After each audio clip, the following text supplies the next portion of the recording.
Superstar Khesari Lal Yadav की संघर्ष 2 movie का ट्रेलर लॉन्च हो गया है, जो एक बेहतरीन मूवी होने वाली है।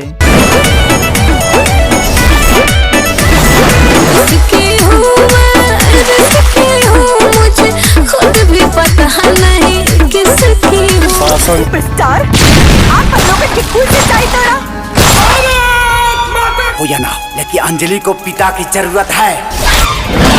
हर कहानी के 2 अध्याय होते हैं, तेरा अध्याय खत्म हुआ। दोस्तों, आपको क्या लगता है यह मूवी पवन सिंह की मूवी हर हर गंगे का रिकॉर्ड तोड़ पाएगी या नहीं?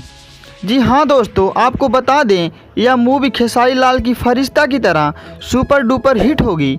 और इसी तरह वीडियो देखने के लिए हमारे चैनल को सब्सक्राइब और लाइक करना ना भूलें। दोस्तों, आपकी क्या राय है कमेंट बॉक्स में ज़रूर बताएं।